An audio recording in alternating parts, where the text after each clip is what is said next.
नमस्कार। कष्ट कले कृष्ण मिलती यह आमे समस्ते जानू एवं आमे जेभली जानू तार अर्थ है कौनसी कामना बा इच्छा लक्ष्य को पूरा करने जहाँ आवश्यक ताहा ही कष्ट बोली आमे बुझू। कारण कष्ट द्वारा ही कृष्ण मिलती बा फल मिले।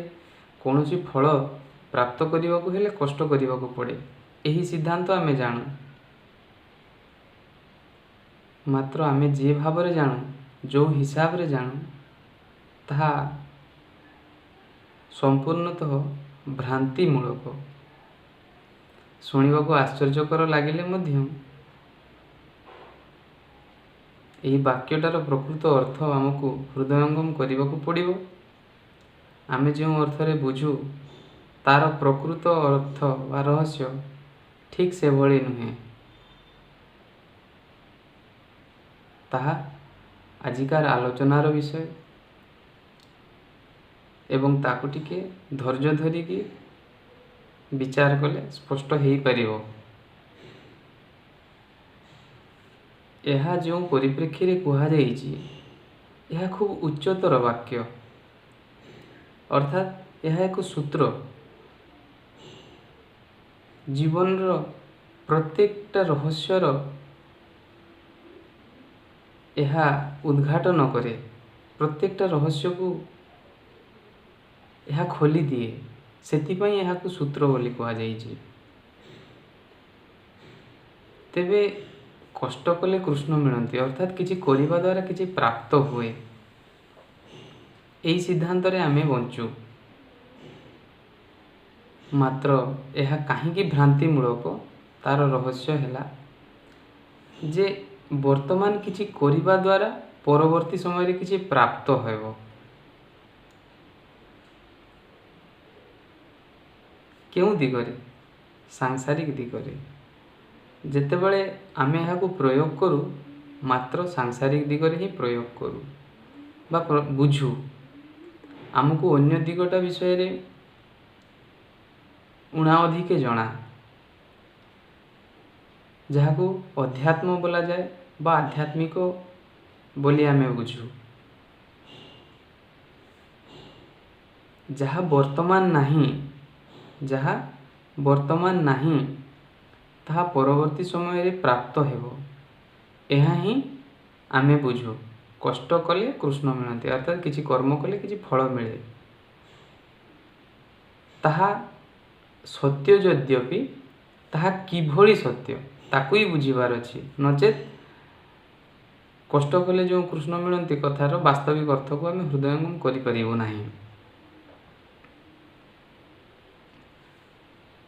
मन रखिबा उचित जहाँ कष्ट द्वारा उपार्जित से फल केबे शांतिदायक नुहे, प्रीतिदायक नुहे, आनंददायक नुहे।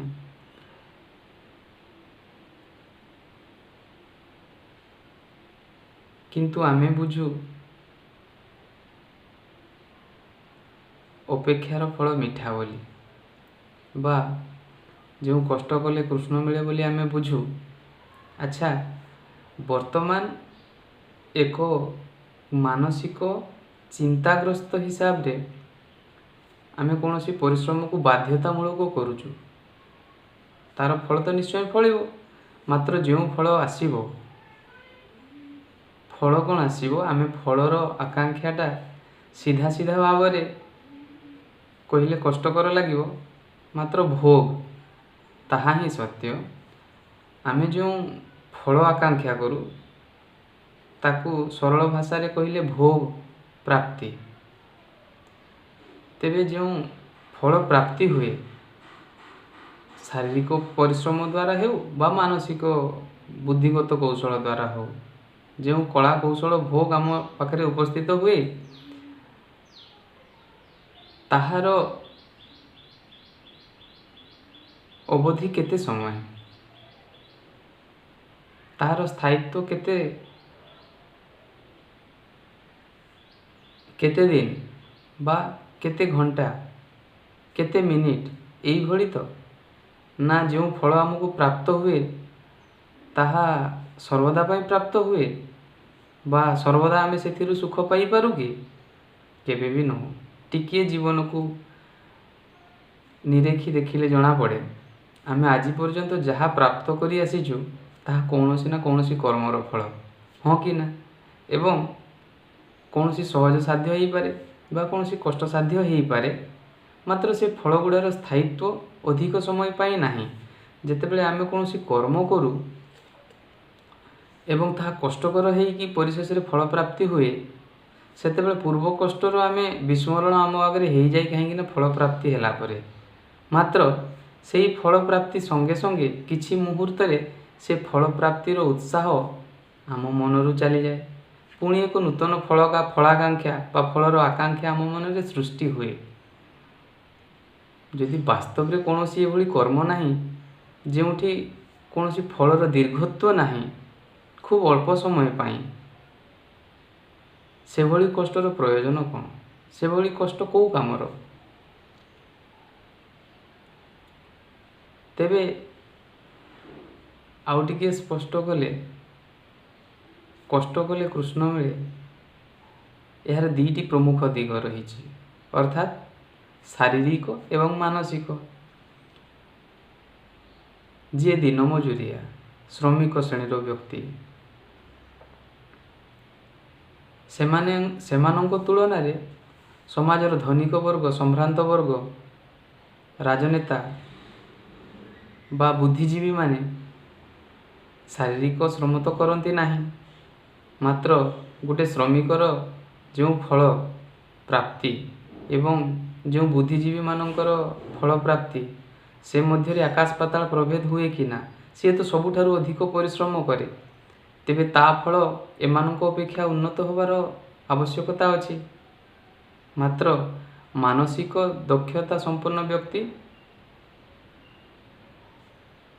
शरीर इंद्रिय ठू मनर स्तर उच्च तेबे मानसिक क्षेत्र में जो माने बुद्धिजीवी से पाखे जो भोग साधन उपलब्ध बा फल उपलब्ध से विषय में वर्तमान विचार करिवार आवश्यकता रही। आमे निश्चित जे शारीरिक श्रम द्वारा जो गोटे श्रमिक को जहाँ उपलब्ध हुए जहाँ फल प्राप्ति हुए ताहार स्थायित्व खूब कम ताहार अवधि खूब सीमित समय पाई एवं गोटे फल प्राप्ति पर आउ गोटे फल को से पूरण करने को जीवन जाक प्रयास करे एवं प्रयास करी करी मध्य एक सामान्यतम बुद्धिजीवीर जो जीवन में भोग प्राप्ति जी साधन प्राप्ति हुए सेतिकी मध्य से करि पारे ना एक श्रमिक श्रेणीर बा देह श्रेणी कष्ट करुथिबा व्यक्ति। तेबे वर्तमान बुद्धिजीवी मानकर कथा जो माने शारीरिक श्रम तो करती नहीं बा मात्र मानसिक कौशल द्वारा अनेक किछि भोग्य सामग्री से माने जुटेई पारती जहाँ को आमे फल बोली कहू। विद्यार्थी मानकर परीक्षा फल हेउ बा कौनसी व्यक्तिर धनी हो गरीब हो स्त्री प्राप्ति हो स्वामी वरण हो पुत्र कन्या प्राप्ति हुंतु गृह आसबाब पत्रर भंडार हो किंबा पदवी हो सम्मान हो ये समस्त यह ही फल बोली आमे जानू ना यह व्यतिरिक्त आउ किछि फल आम पाखे अच्छी आमे फल कहले वास्तविक कौन बुझू कौन सी परीक्षा कृतकार्य हेबा तो कौन सी सामग्रीर अधिकारी हेबा किछि व्यक्तित्व किछि व्यक्ति विशेषों ऊपर मालिकानात्व करिबा किछि संपत्तिर उत्तराधिकारी हेबा अनायास भाव हो बा कर्म करिकी हो अर्थात गोटे वाक्य रे कहले पार्थिव संपत्ति व्यतिरेके जहाँकि भोग बोली पदवाच्य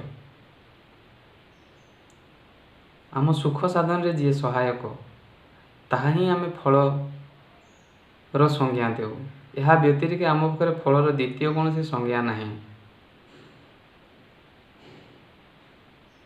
तेबे ଯେତେବେଳେ ଆମେ କୌଣସି ଫଳ ପ୍ରାପ୍ତି ପାଇଁ ଇଚ୍ଛା କରୁ ତାହା ବର୍ତ୍ତମାନରେ ନଥାଏ, ତାହା ଭବିଷ୍ୟତରେ ଥାଏ। ଏବଂ ଯାହା ବର୍ତ୍ତମାନରେ ନାହିଁ ତାହା ଭବିଷ୍ୟତରେ ମଧ୍ୟ ରହିବ ନାହିଁ। ଭବିଷ୍ୟତରେ ଆସିଲେ ମଧ୍ୟ ତାହା କ୍ଷଣକାଳ ହିଁ ବର୍ତ୍ତମାନ ରହିବ, ଅର୍ଥାତ୍ ତାହାର ଅବସ୍ଥିତି, ତାର ବିଦ୍ୟମାନତା ଖୁବ୍ ସୀମିତ ସମୟ ପାଇଁ ରହିବ, ଚିର ତ ରହିବ ନାହିଁ। ତେଣୁ ଗୋଟିଏ ଫଳ ପ୍ରାପ୍ତି ପରେ ଅନ୍ୟ ଫଳକୁ ଆମ ମନ ସଙ୍ଗେ ସଙ୍ଗେ ଲାଳାୟିତ ହୁଏ। ସେ ଶାରୀରିକ କଳାକୌଶଳ ଦ୍ୱାରା ହେଉ ବା ବୌଦ୍ଧିକ କଳାକୌଶଳ ଦ୍ୱାରା ହେଉ, କୌଣସି ପ୍ରଭେଦ ନାହିଁ ଏଥିରେ। ଖୁବ୍ ଯତ୍ନର ସହିତ ଦିଗଟି ବିଷୟରେ ବୁଝିବାକୁ ଚେଷ୍ଟା କରିବାକୁ ଅଛି ଯେ ତେବେ କ'ଣ ଆମେ ଯାହା ବୁଝୁ ତାହା ଠିକ୍? ଉତ୍ତରରେ ଏହା କୁହାଯାଇପାରେ, ଏହି ଉକ୍ତିଟିର ପ୍ରକୃତ ମାର୍ମିକ ଅର୍ଥ ଆମେ କାଣିଚାଏ ବୁଝିନାହୁଁ, ଏପର୍ଯ୍ୟନ୍ତ ତ ବୁଝିନାହୁଁ। ସ୍ୱୀକାର କରିବାକୁ ପଡ଼ିବ ଏବଂ ଜାଣିବାକୁ ପଡ଼ିବ ବାସ୍ତବିକତାର ରହସ୍ୟ ତେବେ କ'ଣ। ଯାହା ବର୍ତ୍ତମାନ ନାହିଁ ତାହା ଆଗକୁ ଆସିକି ମଧ୍ୟ ଶାଶ୍ୱତ ଚିରନ୍ତନ ବା ଅସୀମ ହେଇକି ଆମ ଆଗରେ ରହିବ। ଆମେ ଏଭଳି କୌଣସି ଫଳର ଆକାଂକ୍ଷା ଆମ ଆଗରେ ଅଛି ନିଶ୍ଚିତ, ମାତ୍ର ଆମେ ଯେଉଁ ଫଳର ପ୍ରୟାସ କରିକି ଆମେ ପ୍ରାପ୍ତ କରୁ ତାହାର ଅବଧି ଖୁବ୍ ସୀମିତ, ତାହାର ସମୟସୀମା ଖୁବ୍ ସ୍ୱଳ୍ପ, ନୁହେଁ କି? ନିଶ୍ଚିତ ଭାବରେ ଆମେ ଜାଣୁ, ଆମର ସମସ୍ତଙ୍କର ଅନୁଭବ ରହିଛି, ଆମେ ଆଜି ପର୍ଯ୍ୟନ୍ତ ଯାହା ହାସଲ କରିଛୁ ତାହା ସୀମିତ ସମୟ ପାଇଁ ଆମକୁ ଖୁସି କରିଯାଏ, କିନ୍ତୁ ଆହୁରି ଅନେକ ଫଳର ଆକାଂକ୍ଷା ଆମ ଆଗରେ ଆମକୁ ଅତୃପ୍ତ କରିକି ରଖେ। ଏବଂ ଏହିପରି ଜୀବନଶୈଳୀରେ ଆମ ଜୀବନ ଅତିବାହିତ ହୁଏ। ଆମେ ଜୀବନଯାପନ କରୁ ଏହିଭଳି ଭାବରେ। ପରିଶେଷରେ ଅସନ୍ତୋଷର, ଅତୃପ୍ତିକର ଭାବରେ ଆମେ ମରୁ। ବଞ୍ଚୁ କ'ଣ? ବଞ୍ଚୁ କହିହେବ ନାହିଁ। ବଞ୍ଚିବା କାହାକୁ କୁହାଯାଏ ଆମେ ଠିକ୍ସେ ଜାଣିନାହୁଁ।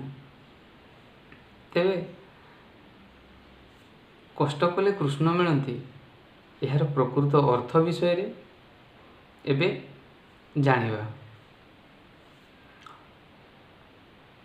କଷ୍ଟ କରିବା ଦ୍ୱାରା ଯେଉଁ ଭୋଗ, ଯେଉଁ ପାର୍ଥିବ ସମ୍ପଦ ଆମକୁ ପ୍ରାପ୍ତି ହୁଏ, ସେଥିରୁ ଆମେ ଜାଣିଲେ ସେ ଶାରୀରିକ ଭାବରେ ହେଉ ଅଥବା ମାନସିକ ଭାବରେ ହେଉ ତାହା ଅଶାନ୍ତି ହିଁ ପ୍ରଦାନ କରେ।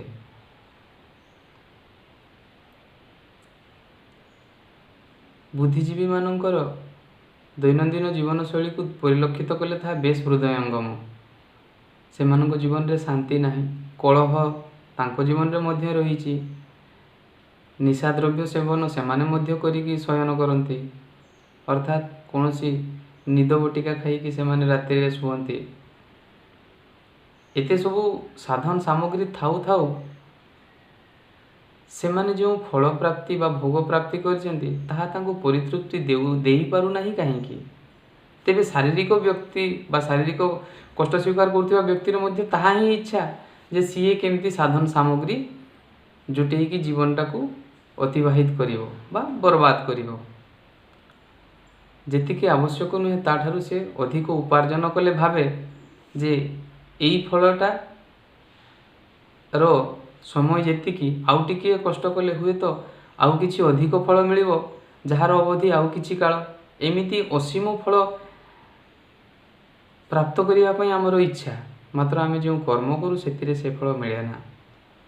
ତେବେ ଏହି ବାକ୍ୟଟିର ମାର୍ମିକ ଅର୍ଥ ବୁଝିବାକୁ ହେଲେ ଆମକୁ ଦୁଇଟି ଦିଗ ପ୍ରତି ଦୃଷ୍ଟିପାତ କରିବାକୁ ପଡ଼ିବ। ପ୍ରଥମ ଦିଗଟି ହେଉଛି ଆମେ ଜାଣିଛୁ ସଂସାର ଦିଗ ପ୍ରତି ଆମେ ତାକୁ ବିନିଯୋଗ କରୁ, ଏବଂ ଦ୍ୱିତୀୟଟି ହେଉଛି ଅଧ୍ୟାତ୍ମ ବା ଆଧ୍ୟାତ୍ମିକ ଦିଗ।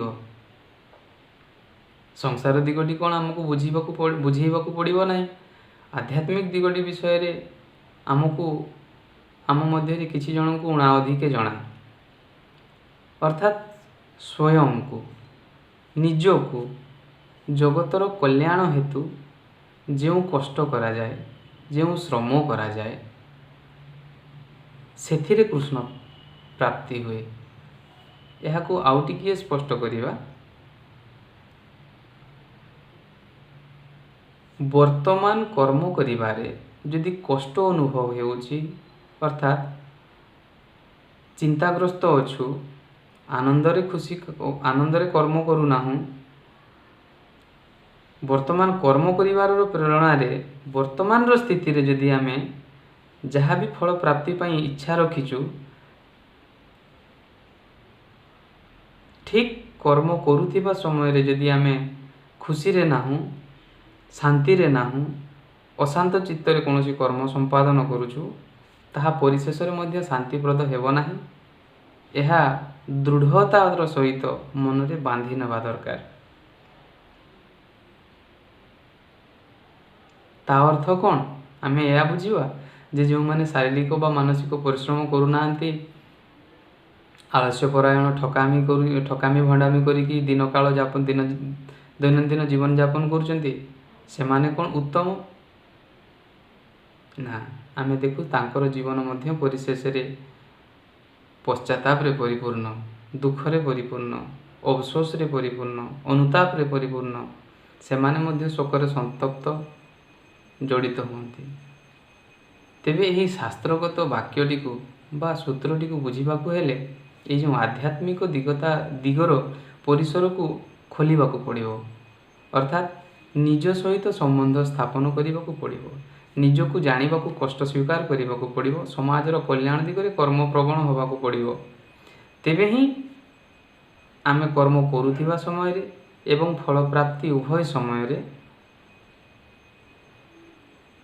सेमिति एक फलर अधिकारी हेई परिबा जे जहाँ आमको शाश्वत सुख प्रदान करिवो चिरंतन सुख प्रदान करिवो जो फलटीर परिसमाप्ति हेबो नाही।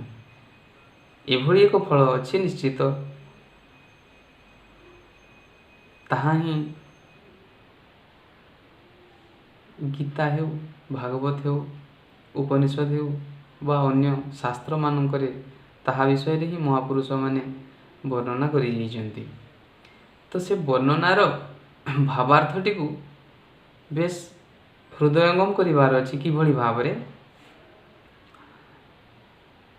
आमे जेतेबेले श्रम विनियोग करूचे कष्ट करूचे पार्थिव संपत्ति को नेकी पार्थिव संपद प्राप्ति दिगरे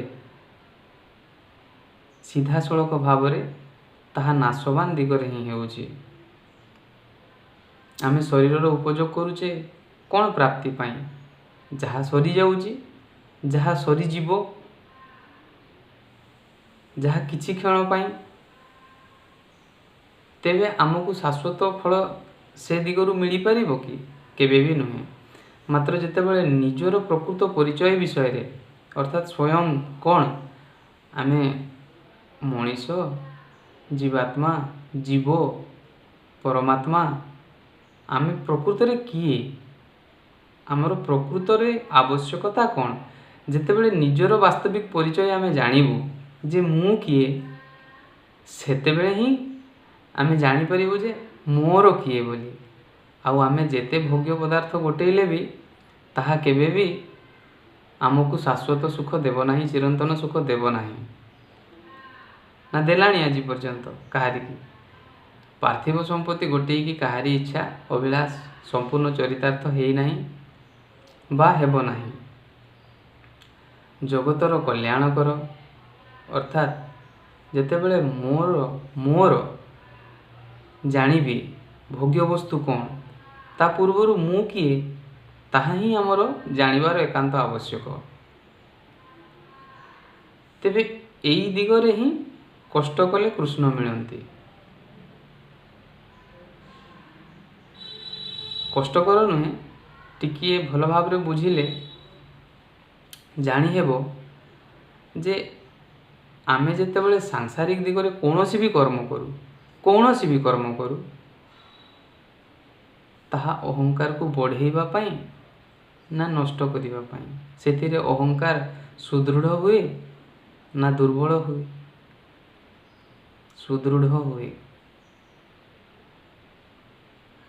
टिके विचार कले जेतेबेले आमे कोनोसी फल आकांक्षा करी कर्म करूचे जदि से फल प्राप्त हेउ नाही आमे कौन भोग करूचे दुख भोग करूचे ताहा मध्य सीमित समय पाई एवं कोनोसी कर्म करूचे जदि ताहा प्राप्ति हेई गला फल प्राप्ति हेई गला ताहा मध्य सीमित समय पाई ताहा सुखकर हेई पारे मात्र ताहा मध्य सीमित समय पाई। यह ही आमको ପରବର୍ତ୍ତୀ କାମନାର ବଶବର୍ତ୍ତୀ କରାଉଛି। କାରଣ କାମନାର ତ ଅନ୍ତ ନାହିଁ, ଫଳର ମଧ୍ୟ ଅନ୍ତ ନାହିଁ। ଫଳ ସୀମିତ, କାମନା ଅସୀମ। ତେବେ ଆମେ ତୃପ୍ତ କେବେ ହେଇପାରିବା ନାହିଁ। ସେଥିପାଇଁ ସମ୍ବନ୍ଧ ବା ସମ୍ପର୍କ ସଂସାର ସହିତ ନ ହେଇ, ପାର୍ଥିବ ବସ୍ତୁ ସହିତ ନ ହେଇ, ଜଡ଼ତ୍ୱ ପ୍ରାପ୍ତି ଦିଗରେ ନ ହେଇ, ବାସ୍ତବିକ ସତ୍ତାକୁ, ନିଜର ସତ୍ତାକୁ ଖୋଜି, ନିଜକୁ ଖୋଜି ତାପରେ ନିଜର କିଏ ତାକୁ ଖୋଜିବାର ଆବଶ୍ୟକତା ଅଛି। ଏତେ ଦିନ ତ ଆମେ ଖୋଜିଲେଣି, ଯାହା ଖୋଜିଲେଣି ତାହା ଆମେ ପାଇଲୁ, ପାଉଛୁ ବା ପାଇବୁ, ତ ସେଥିରେ ପୂର୍ଣ୍ଣତା ଆସୁନାହିଁ। ତେବେ ଭୁଲଟା ଏଇଠି ରହିଯାଉଛି ଯେ ମୁଁ ନିଜର ବାସ୍ତବିକ ସ୍ଥିତି ଜାଣିନାହିଁ। ସେଥିପାଇଁ ଯେଉଁ ଜିନିଷକୁ ମୁଁ ଅର୍ଥାତ୍ ଅହଙ୍କାର ନିଜକୁ ପୂରା କରିବାକୁ ଚାହୁଁଛି, ତା ଦ୍ୱାରା ସେ ତୃପ୍ତ ହେଉନାହିଁ ଏବଂ ମୁଁ ନିଜକୁ ଅହଙ୍କାର ବ୍ୟତିରେକେ ଭିନ୍ନ କିଛି ଜାଣିନାହିଁ, ଏହା ସ୍ୱୀକାର କରିବାକୁ ପଡ଼ିବ। ଏବଂ ତାହା ଜାଣିଲେ ହିଁ, ତାହା ଖୋଜିଲେ ହିଁ, ସେହି ଦିଗରେ କଷ୍ଟ କଲେ ହିଁ କୃଷ୍ଣ ଉପାର୍ଜିତ ହେବେ। ସରଳ ଭାଷାରେ ଗୋଟିଏ ବାକ୍ୟରେ କହିଲେ, କଷ୍ଟ କଲେ କୃଷ୍ଣ ମିଳନ୍ତି। ଅର୍ଥାତ୍ କଷ୍ଟ, ଏଇ ଯେଉଁ ଶରୀର ବା ମନ, ଏହା ଦ୍ୱାରା ହିଁ କୌଣସି ଶ୍ରମ କରାଯାଇପାରେ। ତେବେ ଏହି ଶରୀର ପଞ୍ଚଭୌତିକ, ସୀମିତ, ମନ ମଧ୍ୟ ଭୌତିକ, ତାହା ଅପଞ୍ଚୀକୃତ ହେଇପାରେ। ତେବେ ତାହାକୁ ବୁଝିବାକୁ ହେଲେ, ଅର୍ଥାତ୍ ନିଜର ବାସ୍ତବିକତାଟା ବୁଝିବାକୁ ହେଲେ ନିଜକୁ ଶରୀର ଏବଂ ମନଠୁ ଭିନ୍ନ ବୋଲି ଜାଣିବାକୁ ପଡ଼ିବ। ତେବେ ଯେତେବେଳେ ଆମେ ନିଜକୁ ଭିନ୍ନ ବୋଲି ଜାଣିବୁ, ସେତେବେଳେ ହିଁ କର୍ମର ଦିଗ ବଦଳିଯାଏ, କର୍ମର ଉଦ୍ଦେଶ୍ୟ ବଦଳିଯାଏ, କର୍ମର ଲକ୍ଷ୍ୟ ବଦଳିଯାଏ। ଯେମିତିକି ଆମେ ଯେତେ କର୍ମ କରୁ ସବୁ ସଂସାର ପ୍ରାପ୍ତି ପାଇଁ, ସଂସାରରୁ ନିବୃତ୍ତି ପାଇଁ ନୁହେଁ। କିନ୍ତୁ ଯେତେବେଳେ ନିଜର ବାସ୍ତବିକ ସ୍ଥିତି କଥା ଆସେ, ସେତେବେଳେ ଆମେ କର୍ମ କରୁ ସ୍ୱୟଂର ପ୍ରାପ୍ତି ପାଇଁ। ଅର୍ଥାତ୍ ଦେହାତୀତ, ମନରୁ ଅତୀତ ବା ଗୋଟିଏ ଭାଷାରେ କହିଲେ ଇନ୍ଦ୍ରିୟାତୀତ। ଆମେ ନିଜକୁ ଯେତେବେଳେ ଇନ୍ଦ୍ରିୟାତୀତ ହିସାବରେ ଜାଣିବୁ, ସେତେବେଳେ ଆମର କର୍ମର ଦିଗଟା ବଦଳିଯିବ। ଅର୍ଥାତ୍ ସେତେବେଳେ ଆମେ ଭଗବତ ଉଦ୍ଦେଶ୍ୟ ରଖିକି କର୍ମ କରିବୁ। ଆମେ ଯେଉଁ ହିସାବରେ ନିଜକୁ ଜାଣିବୁ, ସେହି ହିସାବରେ ସେହି ଦିଗରେ ଆମର କର୍ମ ପ୍ରେରଣା ଗତି କରିବ। ଏହା ହିଁ ସିଦ୍ଧାନ୍ତ। ତେବେ ଯାଇକି ଆମେ କଷ୍ଟ କଲେ କୃଷ୍ଣ ମିଳନ୍ତି, ସେ ତାର ପ୍ରକୃତ ଅର୍ଥ ବୁଝିପାରିବୁ। ତେବେ ଦେହକୁ, ମନକୁ, ଅର୍ଥାତ୍ ଏହି ଜଡ଼ତାକୁ, ଏହି ସୀମିତ ସାଧନକୁ, ଏହି ନାଶବାନ ଭୌତିକ ସାଧନକୁ ଆମେ ଯେତେବେଳେ ଉପେକ୍ଷା କରିବା, ସେତେବେଳେ ଏହାକୁ କଷ୍ଟ ହେବ ନା ନାହିଁ? ବାସ୍ତବିକ କଷ୍ଟ ହେବ। ମାତ୍ର ଏହା ସହାୟକ ହେବ ଏବଂ ଏହା ଆନନ୍ଦ ପ୍ରଦାନକାରୀ ମଧ୍ୟ ହେବ ସେତେବେଳେ କୃଷ୍ଣ ମିଳନ୍ତି। ଅର୍ଥାତ୍ ଅବିନାଶୀ ପାଇଁ ପ୍ରୟାସ କଲେ, ଶାଶ୍ୱତ ପାଇଁ ପ୍ରୟାସ କଲେ, ଅସୀମତା ପାଇଁ ପ୍ରୟାସ କଲେ, ସତ୍ୟ ପାଇଁ ପ୍ରୟାସ କଲେ, ଏହା ଶାନ୍ତି ପ୍ରଦାନ କରେ। ଅର୍ଥାତ୍ ଏହା ହିଁ ଏକ ଉତ୍ତମ ଫଳ। କଷ୍ଟ କଲେ କୃଷ୍ଣ ମିଳେର ଏହା ବାସ୍ତବିକ ଅର୍ଥ। କଷ୍ଟ ଅର୍ଥାତ୍ ଯାହା ଜଡ଼ତା, ଯାହା ସୀମିତ, ତାରି କ୍ଷୟର ଯେଉଁ ଭୟ, ତାହା ହିଁ କଷ୍ଟ। ତାକୁ ଉପେକ୍ଷା କଲେ ଯାଇ ନାଶବାନରୁ ଅବିନାଶୀ ପର୍ଯ୍ୟନ୍ତ ଆମର ଗତି ହେଇପାରିବ। ତାହାକୁ ହିଁ କୃଷ୍ଣ ବୋଲାଯାଏ, ତାହାକୁ ହିଁ ସତ୍ୟ କୁହନ୍ତି, ତାହାକୁ ହିଁ ଶାନ୍ତି କୁହାଯାଏ। ତାହା ହିଁ ଆନନ୍ଦ। ତେବେ କଷ୍ଟ କଲେ କୃଷ୍ଣ ମିଳେ, ଏହି ଉକ୍ତିର ଅର୍ଥ ଆମେ ଯଦି ଏଇଭଳି ଏହି ହିସାବରେ ବୁଝିବୁ ତେବେ ହିଁ ଠିକ୍ ବୁଝିପାରିବୁ। ନଚେତ୍ କର୍ମ କରିବା ସମୟରେ ତ ଆମକୁ କଷ୍ଟବୋଧ ହେବ ଏବଂ ଫଳ ପ୍ରାପ୍ତିରେ ଆମେ ଅସନ୍ତୋଷ ଲାଭ କରିବା। ନା, ଏହା ନୁହେଁ। କର୍ମ କରିବା ସମୟରେ ମଧ୍ୟ ଆମକୁ ଆନନ୍ଦ ହିଁ ପ୍ରାପ୍ତ ହେବ, ଯାହା ନିଜର ବାସ୍ତବିକତା ପାଇଁ କରାଯିବ, ଜଗତର କଲ୍ୟାଣ ଉଦ୍ଦେଶ୍ୟରେ କରାଯିବ। ତାହା କେବେ କଷ୍ଟକର ହୋଇନପାରେ। ଲୋକମାନଙ୍କର ପରିଦୃଶ୍ୟମାନ ତାହା କଷ୍ଟ ହୋଇପାରେ, ମାତ୍ର ଯେଉଁ ମହାପୁରୁଷମାନେ ତାହା କରିଯାଇଛନ୍ତି ସେମାନେ ମହା ଆନନ୍ଦ ମହାର୍ଣ୍ଣବରେ ଅବଗାହନ କରିଛନ୍ତି, ଅର୍ଥାତ୍ ମହା ଆନନ୍ଦ ରୂପୀ ସମୁଦ୍ରରେ ସେମାନେ ବୁଡ଼ିଛନ୍ତି। ସେମାନେ ତା'ର ଗଭୀରତା ବିଷୟରେ ଜାଣନ୍ତି, ସେମାନେ ତା'ର ଶାଶ୍ୱତ ଦିବ୍ୟତା ବିଷୟରେ ଜାଣନ୍ତି। ତେବେ ଆମେ କଷ୍ଟ କଲେ କୃଷ୍ଣ ମିଳେ ଏହା ସାଂସାରିକ ଦିଗରେ ପ୍ରୟୋଗ ନ କରି ଯଦି ଏହି ଭୌତିକ ଶରୀର ମନ ଦ୍ୱାରା, ଏହି କର୍ମେନ୍ଦ୍ରିୟ ଜ୍ଞାନେନ୍ଦ୍ରିୟ ଯୁକ୍ତ ଶରୀର ଦ୍ୱାରା ବା ଅନ୍ତରେନ୍ଦ୍ରିୟ ଯୁକ୍ତ ଏହି ଶରୀର ଦ୍ୱାରା ଆମେ ଯଦି ଭଗବତ ଅଭିମୁଖୀ କର୍ମ କରିବା, ଶାଶ୍ୱତ ସୁଖ ପ୍ରାପ୍ତି ନିମନ୍ତେ ଆମର ଉଦ୍ଦେଶ୍ୟ ରହିବ, ତେବେ ସେ ଯେଉଁ ଶ୍ରମ ସେଥିର କଷ୍ଟ ମଧ୍ୟ ଆନନ୍ଦ। ସେଥିର ଅର୍ଥାତ୍ ତହିଁରୁ ଯେଉଁ ଫଳ ମିଳିବ ତାହା ମଧ୍ୟ ଆନନ୍ଦ, ଏବଂ ଯେଉଁ ଫଳ ମିଳିବ ତାହା ମଧ୍ୟ ସୀମିତ ନୁହେଁ, ଅସୀମ, ପୂର୍ଣ୍ଣ, ଏବଂ ତାହା ହିଁ ଶାନ୍ତି ପ୍ରଦାନକାରୀ। ନମସ୍କାର।